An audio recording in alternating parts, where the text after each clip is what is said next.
why is there nothing sustainable? When you look at gummy supplements, they're always packed in plastic bottles, and I really hated it. Like, this sustainability angle has really been always a big part, like, for me. And the other thing was, I didn't know which vitamins to take. There was no guidance as such, and there was just nothing that was aesthetically pleasing. And I felt like, I have something for, the whole cosmetic world is so full of like beautiful brands, aesthetic brands, that really engage you to put it on. But like in terms of supplements, it's always just like this plastic packaging. It's quite flashy usually, and just not very incentivizing.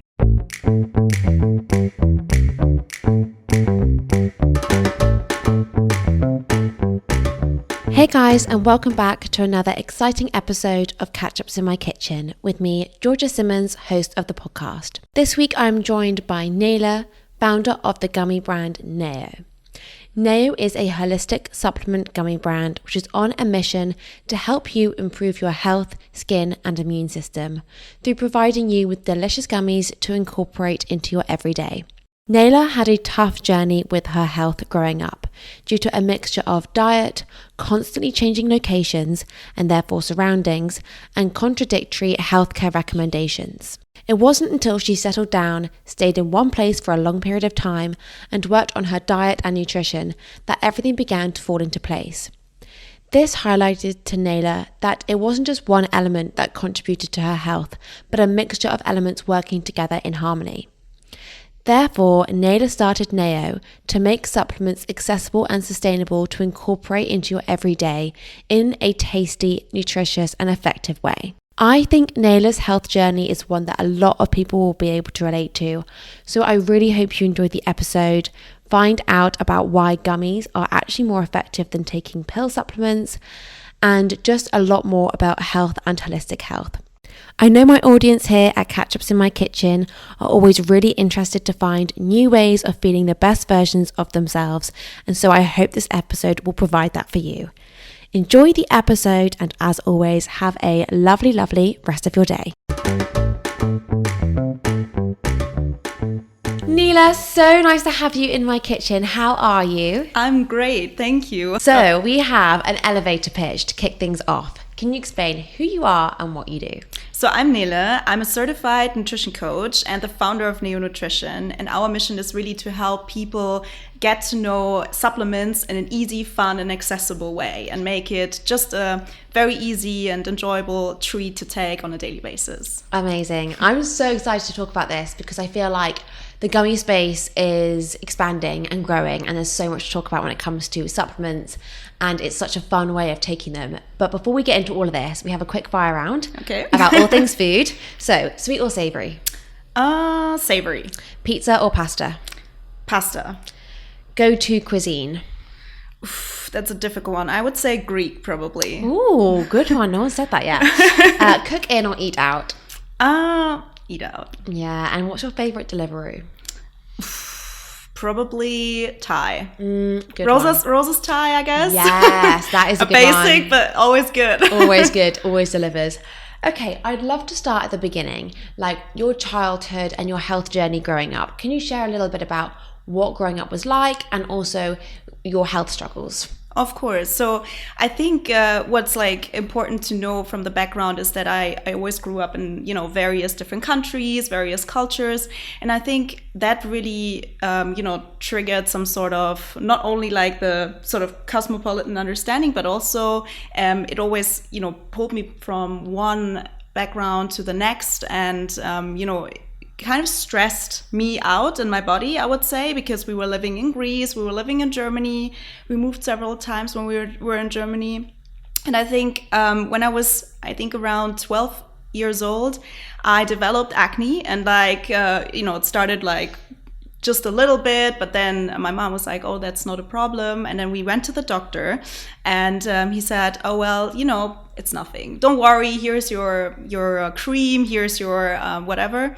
And I put it on, and it never really worked. And I was like devastated. And my mom never had these issues. So for me, it was like difficult because not only did I feel very self-conscious in my skin, but also, there was nothing really helping me. So I think from that age on, I decided to, be more present with myself, but I still didn't have the tools to do whatever.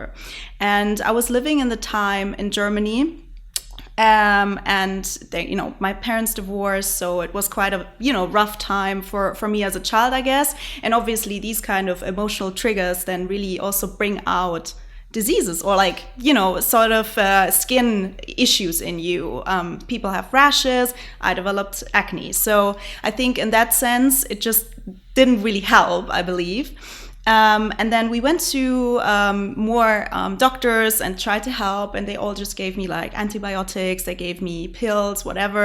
Nothing worked. It just deteriorated my gut health, to be honest.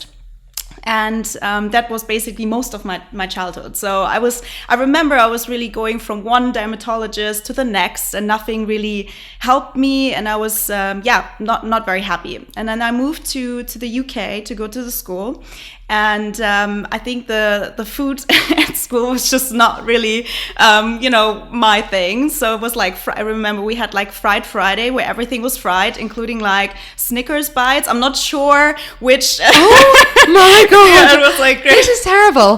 Hold on. I know. Fried Friday. It was literally called Fried Friday, and there was everything fried, from like the battered fish to, obviously fries, to we had like desserts that were got, Snickers bites fried. It was like all super unhealthy. And I think, right, that was my reaction. And I think at the time, the whole health movement wasn't really aware. There was not such an awareness about it. I think these days, when you would send your child to school, that would be a complete different thing. There would be like a veggie selection and a salad selection. But that time, it was just not like on the agenda, I guess. And so, I was exposed obviously not to import like good nutrients for my body and not enough vitamins, I believe. And then, I just, like, my skin deteriorated even more. And then it got to a point where I was really anxious going out. I would always put on like several layers of makeup. I would really feel not good on my skin. And I started doing my bachelor's back in Germany. Wasn't really happy with it. Switched subject actually once, and also town again. So here comes back into play, moving around a lot. And I think that was the peak, I think, of my skin health, my personal skin health, was when I finished my bachelor's. And I had like this really bad cystic acne, and I really tried every antibiotic in line and everything that was nearly possible. And it was just like, okay, what can we do? And there was this one medication that my doctor then prescribed to me, which was Accutane. So for those of you who don't know it, it's basically a very, very strong acne treatment. You have to get onto birth control for it because it can really deteriorate fetus health. If you were to get pregnant, you have to get a blood test every month. So I was like spending more time at my doctor's, and you have like side effects like dry eyes, dry lips. I could sometimes even peel off my skin from my lips. I had nosebleeds every other morning, so it was really severe because it depends on which level you are. And since I had been suffering for like 10 years, it was important for me to go on a higher level because I was just done with it. And so that was, I think, the point where I was like, okay, I need to change something. I can't just live on like that. And my parents got concerned, obviously, because, these medications, they do something to you, not just for your skin, but like also for your gut health. And my whole body was like not in a state of, health, I would say. So I like started to investigate more into nutrition and what changes I could make. I shifted my diet to mostly vegan. So I wouldn't say I was a big meat eater back then, but I really tried to, be a bit more present and consume less, because the testosterone in the meat can actually trigger your acne. So I was just trying to avoid that, try to avoid dairy. And back in the time, I felt a little bit lost, because whenever I went to a dermatologist, they would always recommend me this treatment or that, or, to cover the side effects, they would give me a pill.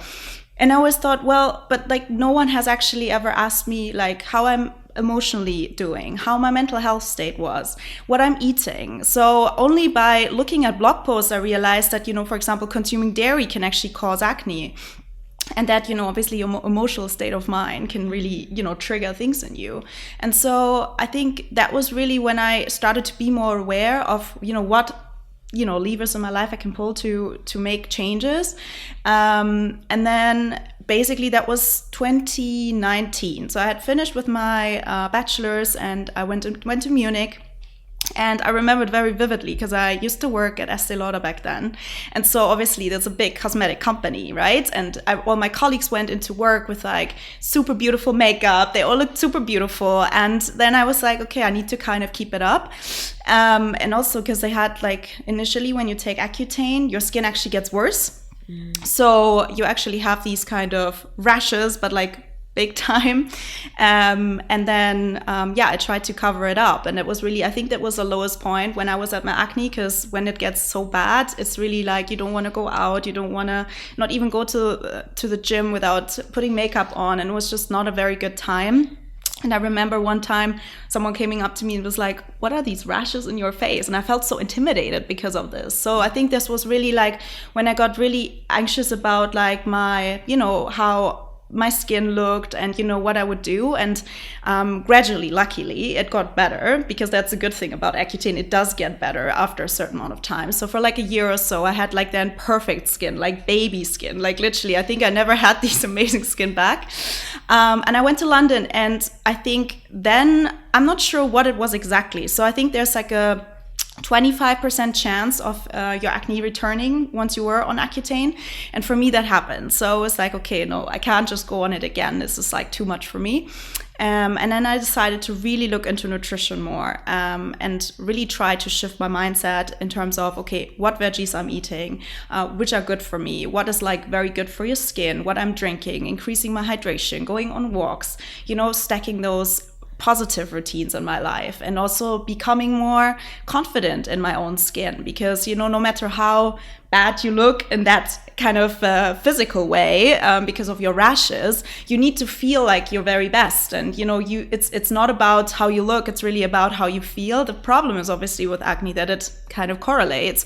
And so I think once I started implementing those little changes, I really saw like an effect on my skin. So it was the time when I started going out again, not feeling self-conscious, and that was really when I thought, okay, I want to work in that space. So this was really the point when I was like, okay, what are my deepest, I think, needs, and what are the biggest problems I have? And I think when you're going to business school, for example, you're always being asked, okay, if you want to found a startup, what are the problems you encounter in your daily life, right? And for me, that was skincare. There was always like the biggest thing. I would wake up every morning and I would think about my skin, and I would go to sleep and think about it. And so for me, it was clear that my first startup would be something to do with skin. Yeah. Wow. There's so much in that story to unpack, and so many people listening will relate to so much of that. And skin really is confidence. Like, you feeling good in your skin and looking good in your skin is just vital. And also your skin shows so much about what's going on inside. I had a skin person on the podcast recently, and we were talking about that, and I was like, if you've got a spot somewhere, or acne or a rash, it's showing you that there's something going on inside, and it's indicating where the problem is. Is it hormonal? Is it liver? Is it stomach? Is it diet? Yeah. It will just indicate all of that. So it's so interesting, and also so interesting that being so unsettled and moving around so much, that is so key. Like when you're unsettled physically or even unsettled mentally, it'll have such an impact on your skin and your skin health. So yeah, that is really, really amazing, and also awful for you to go through all that, because like that is, yeah, I mean, really, really hard, especially when you're working in somewhere like Estee Lauder, where like it's all about looking and glowing and feeling great, and you're there like, I feel the complete opposite. Yeah. So yeah, that is quite a journey.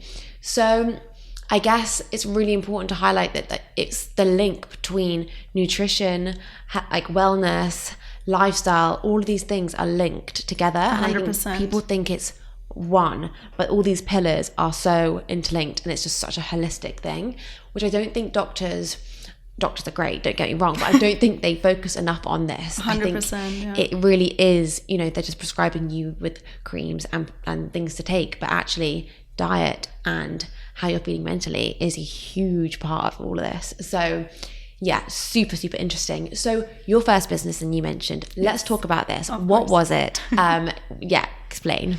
So my first business was called Skinetry. So as in skin and nutrition, a very clear correlation. And the reason why I founded it was, again, related to my skin story, but also I was always someone who had a sweet tooth. And whatever I ate in terms of chocolate or any other candy form, for example, gummies, I would get breakouts, and it would just obviously deteriorate my health. And then this is the kind of issue that you have. You're always already in a not so great state mentally, and you want to, light up your mood. And then obviously candies are sometimes a way to, give you a moment of like happiness. And then when you eat that, obviously a couple of days later, you have the results. Yeah, quite like, visibly. brilliant. Yeah, exactly. And so I thought, well, that would be so nice to eat my chocolate, my beloved chocolate, without feeling bad about it and just having something that actually helps my skin. This podcast is brought to you by Parla, the sustainable solution to all your oral care needs. After having Dr. Simon Chard on the podcast, one of the co-founders of Parla, I was blown away by the facts that he was telling me, such as every tube of toothpaste that you've ever used still exists on the planet today. And that is because the toothpaste tubes aren't recyclable and they aren't biodegradable. So whether you're looking for a high gloss whitening toothpaste tablet or a chewable mouthwash tablet with extra probiotics, Parla have provided the solution to all your oral care needs in a sustainable format. And they also come in this beautiful packaging, which is glass and hence recyclable. So if you're desperate to join the revolution and help me stop the problem of all this plastic going into our oceans, then use the code Georgia Simmons to get 10% off your order and try Parla today. Head to www.parlatoothpastetabs.com or check the link out in the show notes. Let's get back to the episode. And so I thought, why not infuse chocolate with collagen and other vitamin A, for example, retinol, to then, promote cell reproduction and really help my skin to recover. So all the ingredients that I saw back in the days when I worked at Estee Lauder, why don't you just, you can put it in a cream. Why don't you just put it in a chocolate? I mean, they're essential vitamins, right? So why not just put it in a chocolate and help people indulge carefree? And that was my initial goal. And that was the kind of mission of the brand. So I founded it sort of during lockdown. I did my first Instagram channel there, and I started baking at home and trying to find the right, chocolate to do it.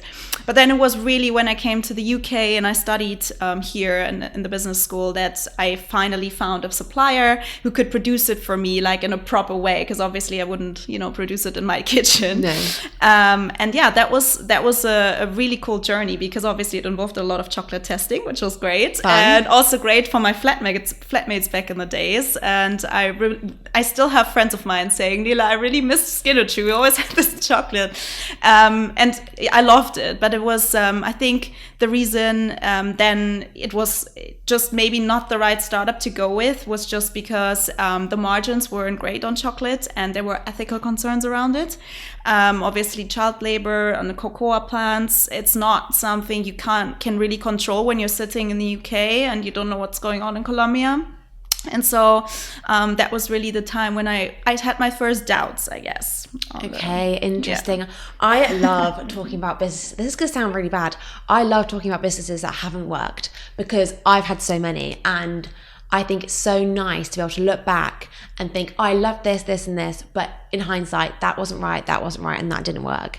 I also feel like with chocolate, this is so really interesting one. I always think, I know another brand, I don't know if it still exists, that did a healthy chocolate. And I'm always like, but do people want to eat chocolate for health, or do they want indulgence? Yeah. And it's like, if you've got, I don't know, a Galaxy, or you've got some healthy chocolate, you're going to have the Galaxy. You're like, well, if I'm going to have the chocolate, I want to have the chocolate. Do you know what I mean? Yeah. But, the idea of a healthy skin-infused chocolate is so fantastic, because you're like, I can combine the two. But actually, the majority of consumers will just want the unhealthy one, because they're like, well, I'm making a semi-unhealthy decision anyway. I may as well go all the way. But it is so interesting. So what other lessons did you take from this business that you then kind of put into Naeo? So I think to kind of conclude the story on why it didn't work out in the end of the day is because I think this is important just to know, to answer your question, is because first of all, there were the ethical concerns, and there were the margins that just weren't really great, because you cannot sell a chocolate for like £7. I mean, you could, but like probably it's not going to scale very widely.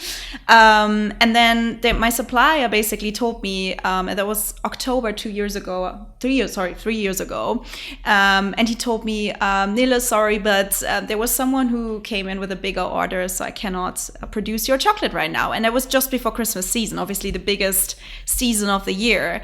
And he said, well, we can postpone for 6 months and then we can do it. And I was like, it doesn't work like that. Like, my business can't just go on pause. Like, it's Christmas and it's so busy for me. Like, that's crazy. Exactly. And since it's a seasonal product, you can't really launch a chocolate in summer, right? Or like spring. It's not really ideal. So, there were like bits and bobs here and there that I think were not really fitting. And then that was really the decision where I thought, okay, if I really want to have a business that, can sustain me in the long term and can pay myself a salary and my employees a salary and, do something good and generally good where I can control the kind of supply chain as well, it's not the chocolate business, at least for now, Yeah. Interesting you said for now. So I've said this many times as well, because I had a granola business and I put it on hold, and I keep saying it's on hold because I would love to go back into it.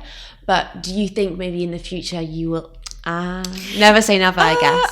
I'm not sure, to be honest. The thing is really about the ethical concerns is the one thing that really, I think is right now the obstacle. And I think if I could be able to really control what's going on at the farm, I feel better and more at ease with myself. But I've heard about the startup, I think in Berlin, who now grows cocoa in a lab even, so to kind of get rid of all the concerns. So I think there's like a lot of technology evolving. So let's see. Maybe. Okay, amazing. So when was the moment that you decided to stop this? And then when was the moment that you had the idea for Naeo? Yeah. Because I think closing a business or pausing a business or deciding to step away from it is such a hard decision. It is. And I've done it twice, and genuinely it takes a lot to do it, because you are the business's biggest advocate, you are the promoter, you are the voice, it's part of your personality.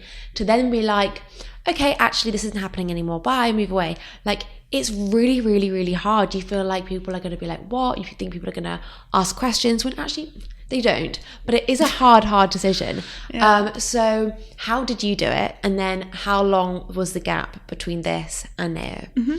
So I think it was, again, like it was probably November, October, a couple of years ago. And I thought, okay, this is like, when my supplier told me no, I thought, okay, no, I think I had a gut feeling already a couple of months back. And that was then the tipping point where I said, okay, I don't want to go through this process again, trying to find another supplier and looking at the margin, it wasn't great. So that was really the point where I said, okay, let's stop this. I need to find something else. And in terms of lessons learned, it was really to come back to your question. It was really like, just making things work quickly, and also not, being satisfied with 80%, even if it's like, I'm a perfectionist myself, but like sometimes you just have to go with it.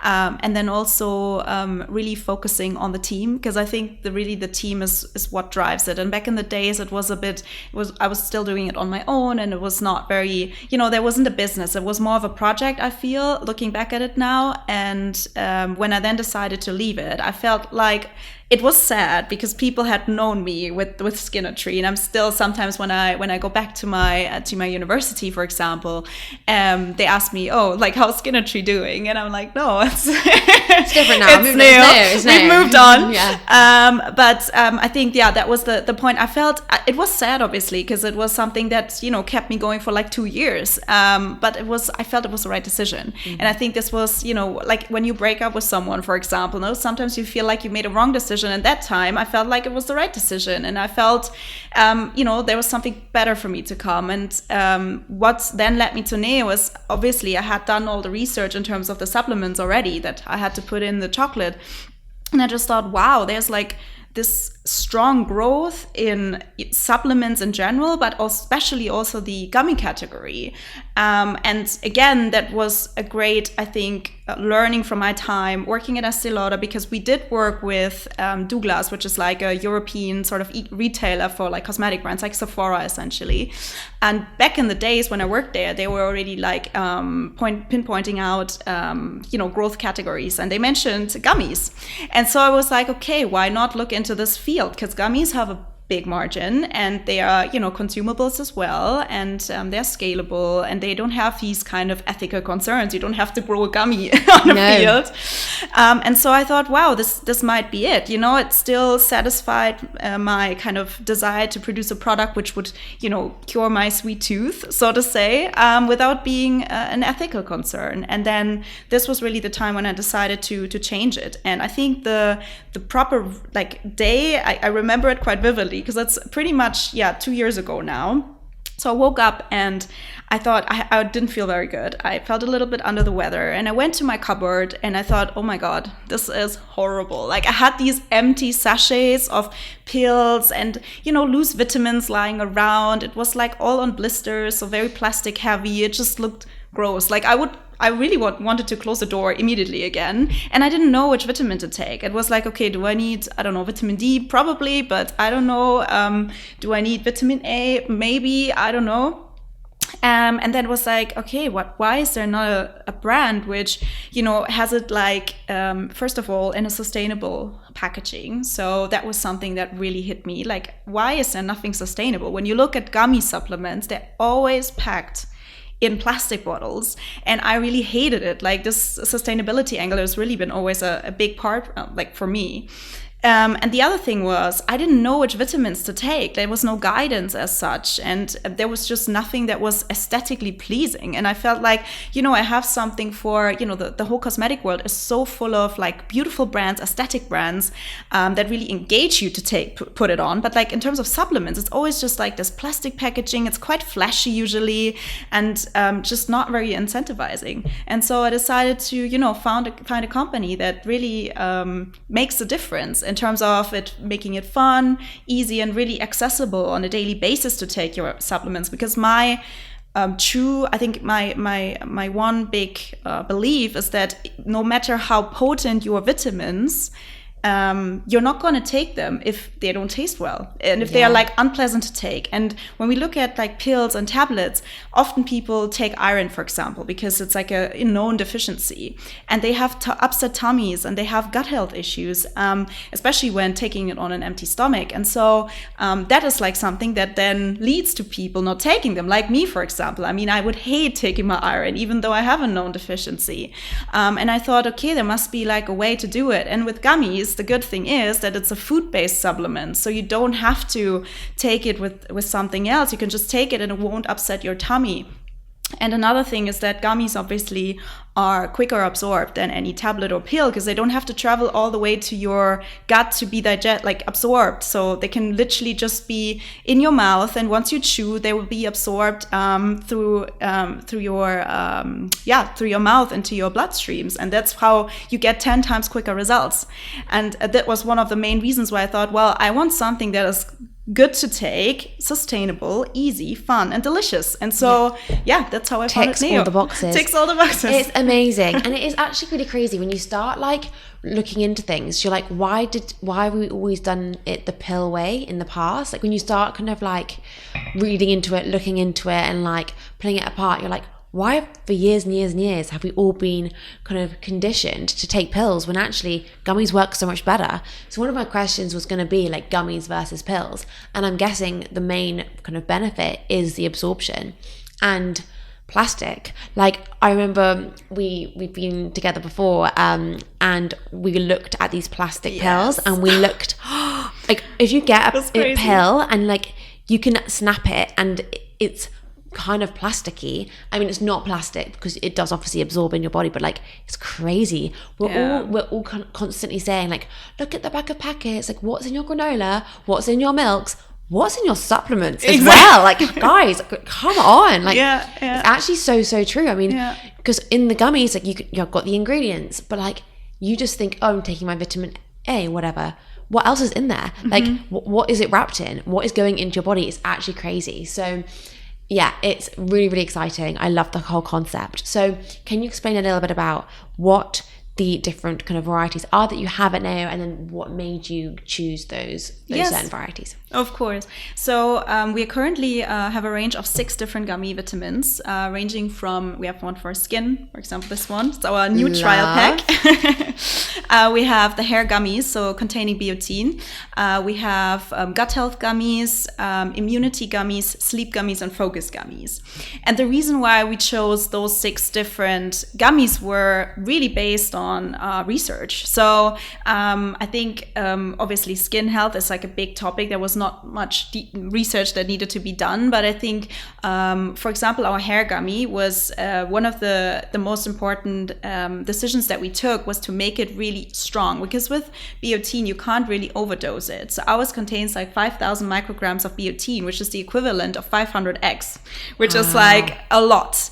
And the good thing is really that it really helps you to build the keratin, and the keratin in turn, and promotes your hair growth. It's an essential protein for your hair growth. And then sleep, I think talking to retailers already prior to this, sleep is like a big issue. Sleep, mental health, the whole loop. I think it all closes, right? And so this was also non-negotiable.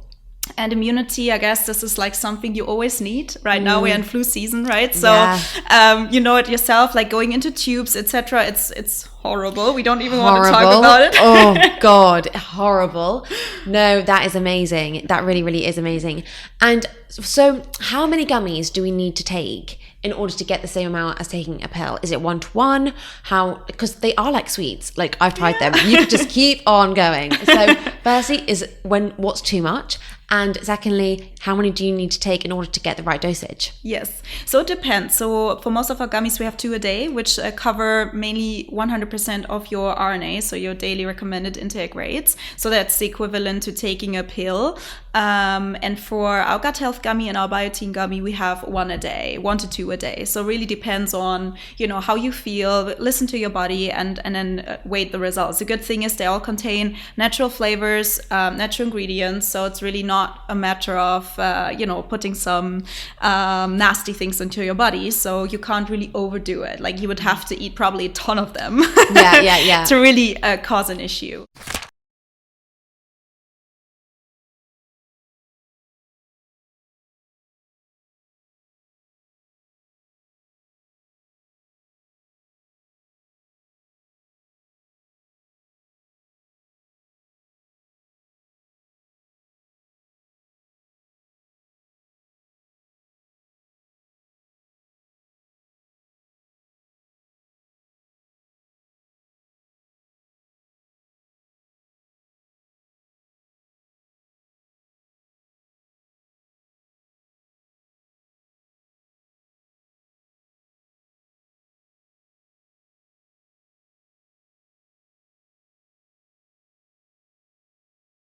And so to see results, we always recommend minimum of 2 to 4 weeks, because obviously your body needs to adapt to your, new vitamins, the new dosage. And that's really the time when we see our clients gaining real and countable results. Okay, amazing. And so as with any trend, as gummies are booming at the moment, how does Naeo stand out? Because I want to touch on where I think you guys personally stand out is definitely in the sustainability side. Mm-hmm. So how do you guys stand out in other ways, and how are you going to try and make yourself a bit different compared to the competition out there? Yeah, no, good question.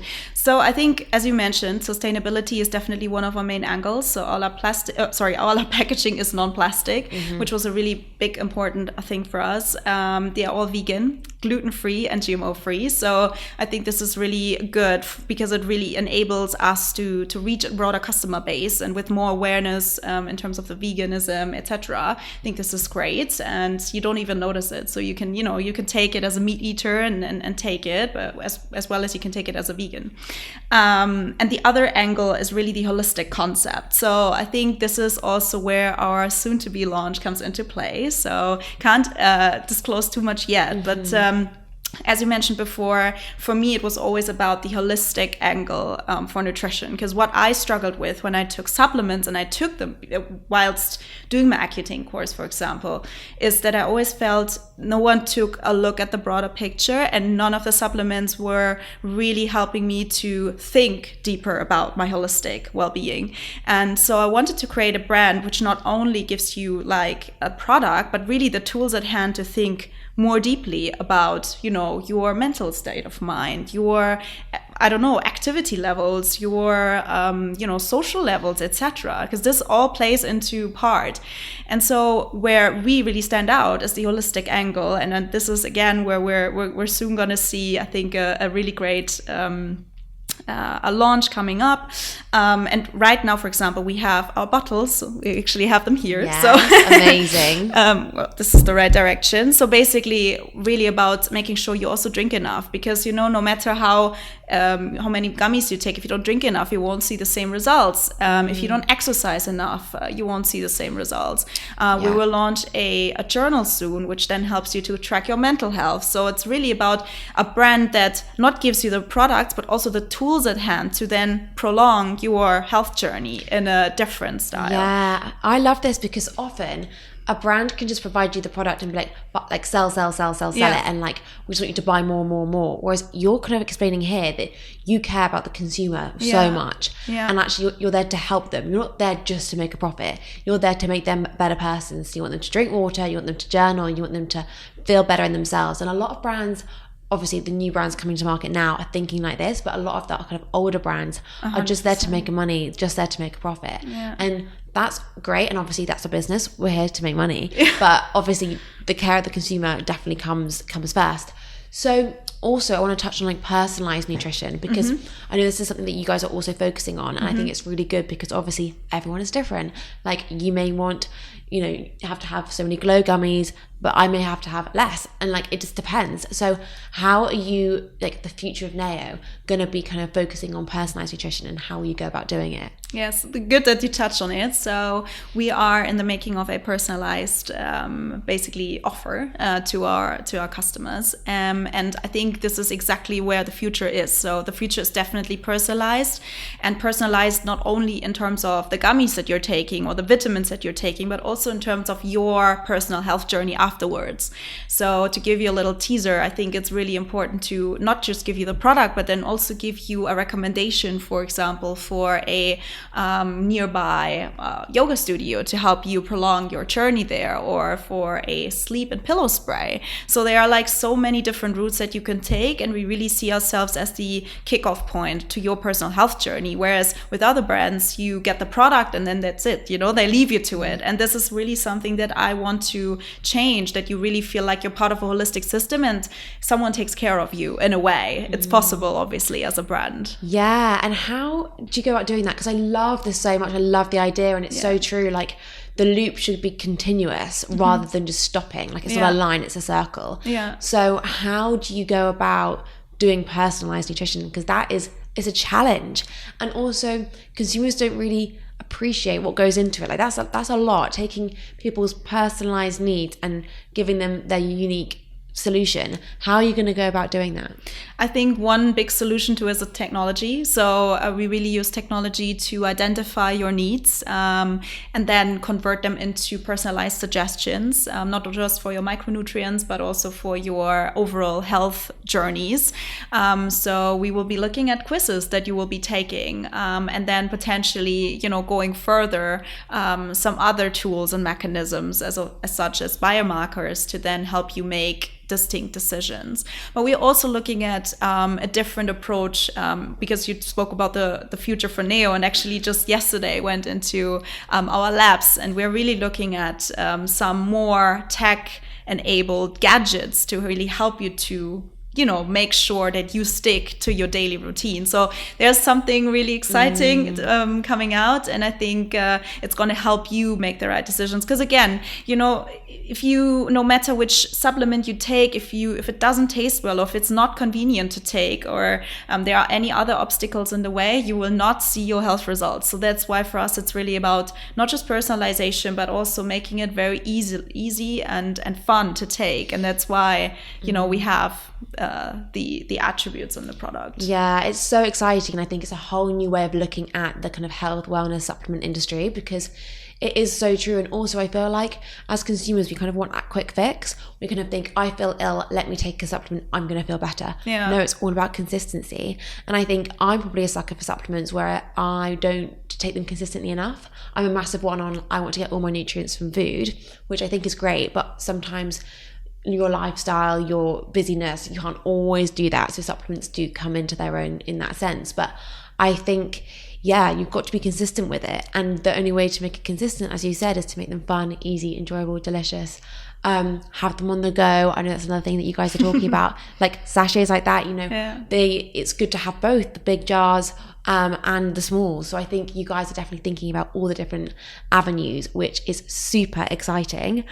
So to round everything off, this has been so good. I mean, I feel like we could just keep going and going and going and talking about all of this, but our final question is always, what would your last meal be? Oh, that's a difficult one. Probably, I think something around spinach. I'm a big spinach lover. Ooh. So like a spinach gratin or something. Amazing. So it's a bit weird, but like I love spinach. I so love that. I think something around those lines would probably be good. Yeah. So starter, main course, dessert. So would the spinach gratin be the main course or starter? No, that would be the main course. Okay. As a dessert, obviously the gummy. Gummies. And I think it was important that you said that actually before with, taking all the nutrients from your food. I think it's super important. And I would say every normal human being should be able to cover most of their nutrient intake through everyday food. But the problem is that vitamin C especially is water soluble. So that means that you actually flush it out when you go to the loo, etc. And so it's really important to take it and supplement it so you are able to then reach your levels on a day-to-day basis. So true. So true. I think, getting it from food is key. Supplementing is also key. I think they work hand in hand, but then like loops back into personalized nutrition and being like, everyone is different. You need to work out your levels to then work out what you need to take. So it's a super interesting, super exciting. I think you guys are kind of really looking ahead of where we are now and seeing where we're going to go in the future. And I think that is really important for kind of new emerging brands. So super exciting. Thank you so much for joining me. Of course. Thank you so much, Georgia. Thank you guys so much for listening, and I hope you enjoyed the episode. We are coming into the final stretch of 2023, and as this has been the year that I took the podcast full time, I would love to reach my goal of how many people subscribe to this podcast. So if you don't already, please could you do me a huge favour and click that follow and subscribe button. It would genuinely mean the world. Thank you so much again, and see you next week.